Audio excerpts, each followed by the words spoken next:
ગુજરાત ગૌણ સેવા પસંદગી મંડળ દ્વારા નગરપાલિકાઓમાં અર્બન હેલ્થ અંતર્ગત ફિમેલ હેલ્થ વર્કર વર્ગ 3 ની ખાલી પડેલી 155 જગ્યા માટે ભરતી પ્રક્રિયા બહાર પાડવામાં આવી છે।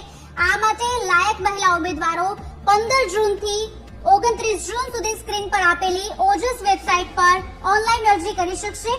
ઓનલાઈન ફોર્મમાં શૈક્ષણિક લાયકાત, વય અને જાતિ સહિતની તમામ વિગતો પ્રમાણપત્ર મુજબ સાચી ભરવી, અન્યથા ખોટી માહિતી બદલ ઉમેદવારી રદ પણ થઈ શકે છે।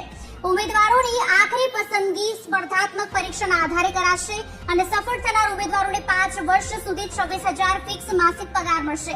આ ભરતીમાં કુલ 155 જગ્યાઓ પૈકી કેટેગરી વાઇઝ સામાન્ય એટલે કે બિન અનામત માટે 17, SC/BC માટે 80, ST માટે 43, EWS માટે 15 અને માજી સૈનિક માટે 1 જગ્યા અનામત રાખવામાં આવી છે। ઉમેદવારો અરજી કરતા પહેલા સ્ક્રીન પર આપેલી સત્તાવાર વેબસાઇટ પર મુકાયેલી વિગતવાર સૂચનાઓનો કાળજીપૂર્વક અભ્યાસ કરો અને વધુ અપડેટ્સ માટે વેબસાઇટ જોતા રહેજો। આ વિડીયોને બને એટલો શેર કરો જેથી આ માહિતી બીજા સુધી પણ પહોંચી શકે।